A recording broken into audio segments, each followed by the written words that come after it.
Types of communication. इस video में मैं बताऊंगा कि ये कितने मार्क्स का है, इसको कैसे लिखना है एग्जाम में, फिर इसको मैं डिटेल्ड एक्सप्लेनेशन करूंगा।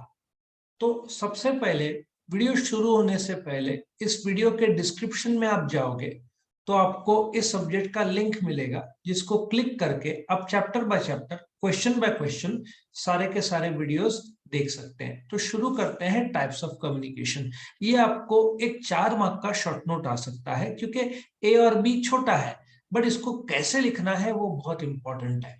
नाउ सबसे पहले आप क्या करोगे, ऐसा टाइप का क्वेश्चन आया टाइप्स ऑफ कम्युनिकेशन, तो आप उसको A B C D E 5 भाग में बांटोगे। छोटे छोटे पार्ट से बहुत इजी है। सबसे पहले आप क्या बोलोगे, इंट्रोडक्शन के बजाय आप डिराइव फ्रॉम भी बोल सकते हो कि कम्युनिकेशन एक लैटिन वर्ड कम्युनि से डिराइव्ड है। उसके बाद आप मीनिंग ऑफ कम्युनिकेशन बोलोगे, ब्रांच ऑफ जनरल यहां से यहां पे आप बोलोगे ये। अच्छा, व्हाट इज कम्युनिकेशन, इसके पिछले वीडियो में मैंने ऑलरेडी एक्सप्लेन कर दिया है, तो आप इस वीडियो के डिस्क्रिप्शन में जाकर क्लिक करोगे तो आपका पिछला वीडियो आपको मिल जाएगा, ठीक है ना। उसमें मीनिंग और डेफिनेशन ऑफ बिजनेस कम्युनिकेशन लिखा हुआ है। सी, ये आपका डेफिनेशन ऑफ कम्युनिकेशन है, और ये आपका D definition of business communication है। ये सिर्फ डेफिनेशन ऑफ कम्युनिकेशन है, ये डेफिनेशन ऑफ बिजनेस कम्युनिकेशन है, ठीक है। तो आप ऐसे लिखोगे। नाउ कमिंग टू ई होगा आपका टाइप्स ऑफ कम्युनिकेशन। कितना सिंपल है देखो। टाइप्स ऑफ कम्युनिकेशन एक तो इंटरनल होता है और एक एक्सटर्नल होता है। आप चाहिए तो एक चार्ट भी बना सकते हो, जो मैं आपको बोलता हूँ। ये आप टाइप्स लिख सकते हो, तो मैं माउस से लिख रहा हूँ इसलिए हैंडराइटिंग जरा अजीब आएगा। टाइप्स ऑफ कम्युनिकेशन ऐसे लिखोगे, और क्या करोगे आगे, टाइप्स ऑफ कम्युनिकेशन के बाद इसको आप ऐसे भाग में बांटोगे, ठीक है ना। एक होगा इंटरनल, इंटरनल कम्युनिकेशन बोलना, और एक होगा एक्सटर्नल। ये छोटे छोटे चीजें हैं, बट मार्क्स इससे बढ़ते हैं क्योंकि आप प्रेजेंटेशन दे रहे हो। सैलड को कैसे सर्व करते हैं अच्छे डिजाइन में तो अच्छा दिखता है, वैसे ही आप थोड़ा सा उसको अच्छे प्रेजेंट कर रहे हो। अब इंटरनल एक्सटर्नल होता क्या है, कितना सिंपल है। मैं आपको पहले एक एग्जांपल देता हूँ। आपके फैमिली में 4 लोग हैं, आपके माता पिता और आपका भाई। यदि आप अपने माता पिता या भाई के साथ कर रहे हो बात, तो आप फैमिली के भीतर इंटरनल कम्युनिकेशन कर रहे हो। लेकिन आपके फ्रेंड का फोन आता है, ठीक है, आप फ्रेंड से बात करते हो, that is external communication, family के बाहर वाला इंसान है वो। उसी प्रकार से इंटरनल कम्युनिकेशन, एक कंपनी में अलग अलग डिपार्टमेंट्स होते हैं। आपका प्रोडक्शन होता है, सेल्स होता है, ठीक है ना, आपका फिनेंस होता है, आपका परचेज होता है। एक यदि प्रोडक्शन डिपार्टमेंट को रॉ मटेरियल चाहिए तो वो परचेज डिपार्टमेंट को बोलता है कि रॉ मटेरियल भिजवाओ, ठीक है ना। तो ये इंटरनल कम्युनिकेशन हुआ, क्योंकि दोनों डिपार्टमेंट कंपनी के भीतर ही है। सो एक डिपार्टमेंट का आदमी, प्रोडक्शन मैनेजर, यदि वर्कर को काम देता है, वो डिपार्टमेंट के अंदर का कम्युनिकेशन है, ठीक है ना।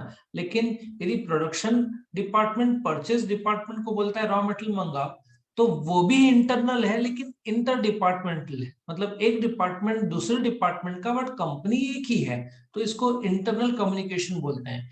कि दोनों कम्युनिकेशन, कम्युनिकेशन तो दो या ज्यादा लोगों के साथ जब बातचीत होता है उसको बोलते हैं exchange of thoughts, ideas, emotions, belief between 2 और more people in an organisation. Within an organisation रहा तो वो इंटरनल होगा। डायरेक्टर मैनेजर को काम दे रहा है, ठीक है ना, इस प्रकार से। लेकिन एक्सटर्नल कम्युनिकेशन क्या होता है, आपको एक कस्टमर ने चेक दिया, आपने कस्टमर को फोन किया, कस्टमर ने लाकर चेक दिया, कस्टमर कंपनी के बाहर का है। अच्छा, परचेज डिपार्टमेंट ने, प्रोडक्शन डिपार्टमेंट ने जब परचेज को बोला कि 100 टायर लाओ, 100 टायर की जरूरत है, वो इंटरनल हुआ। लेकिन जब जैसे महिंद्रा एंड महिंद्रा में यदि सेल्स डिपार्टमेंट ने प्रोडक्शन को बोला कि 100 गाड़ियां बेचने हैं, उसको प्रोडक्शन करो, प्रोडक्शन डिपार्टमेंट के पास रॉ मटेरियल की कमी है, तो प्रोडक्शन डिपार्टमेंट ने परचेज डिपार्टमेंट को 100 टायर्स खरीदने को बोला। ये इंटरनल कम्युनिकेशन हुआ। यदि Mahindra and Mahindra CEAT tyre को या एमआरएफ टायर को ऑर्डर देता है, वो एक्सटर्नल हुआ क्योंकि कंपनी के बाहर हुआ। सब एमआरएफ महिंद्रा का सप्लायर बन जाएगा। सप्लायर का एक और नाम है टर्म वेंडर। तो आप सप्लायर से बात करते हो, बिजनेस है तो होगा ही कम्युनिकेशन। सप्लायर है, कस्टमर है, गवर्नमेंट है टैक्स के संदर्भ में। यदि आपने उधारी में खरीदा तो क्रेडिटर्स होगा, कस्टमर होगा उसमें भी कैश होगा, डेटर होगा उधारी में बेचा तो, है ना। तो कई सारे लोगों के साथ गवर्नमेंट के कई सारे लोग होंगे, इनकम टैक्स डिपार्टमेंट होगा, जीएसटी होगा, तो आपका कम्युनिकेशन काफी जगह पे होगा एक्सटर्नली। तो इस प्रकार से जो आपके टाइप्स ऑफ कम्युनिकेशन है वो इंटरनल है, एक कंपनी के भीतर, उसमें भी दो भाग बांट सकते हैं आप। डिपार्टमेंट के अंदर फिनेंस डिपार्टमेंट, उसमें फिनेंस मैनेजर, इनकम टैक्स का जो हेड है उसको बात कर रहा है, that is department with in the department या इंट्रा डिपार्टमेंट भी बोलेंगे। फिनेंस परचेज से बात कर रहा है, परचेज को पेमेंट करना है तो फिनेंस डिपार्टमेंट पे करेगा। So that is inter department, एक डिपार्टमेंट दूसरा डिपार्टमेंट, लेकिन ये विद इन द कंपनी है। लेकिन आपने एमआरएफ टायर से को पेमेंट करने के लिए बात करना है तो वो एक्सटर्नल बन जाएगा, क्योंकि कंपनी के बाहर वो कम्युनिकेशन है। और एक्सटर्नल कम्युनिकेशन बहुत हद तक एक्सटर्नल एनवायरनमेंट पर भी डिपेंड है। अभी आजकल थोड़ा सा इंटरनल कम्युनिकेशन बहुत चैलेंजेस आ रहे हैं, क्योंकि इंटरनल कम्युनिकेशन में वर्क फ्रॉम होम है, तो आपको कम्युनिकेशन पहले कितना आसान था, आप मीटिंग रख रहे हो सवेरे, लेकिन अभी सवेरे मीटिंग या तो ऑनलाइन होगा, ठीक है ना। तो थोड़ा सा इंटरनल कम्युनिकेशन में टेक्नोलॉजी काफी आ गया, मोबाइल के एप्स आ गए हैं, जूम तो स्टैंडर्ड है ही। तो इंटरनल कम्युनिकेशन में कोविड की वजह से काफी टेक्नोलॉजिकल डेवलपमेंट्स हुआ है रिसेंटली। तो ये टाइप्स ऑफ कम्युनिकेशन था। आपको वीडियो पसंद आया तो लाइक करना, फ्रेंड्स के साथ शेयर करना, चैनल को सब्सक्राइब करना, ताकि आपको रेगुलर वीडियो अपडेट्स मिलते रहे। और भी वीडियो देखना है तो इस वीडियो के डिस्क्रिप्शन में क्लिक करोगे तो आपको chapter by chapter, question by question सारे वीडियोस मिल जाएंगे। Thank you for watching.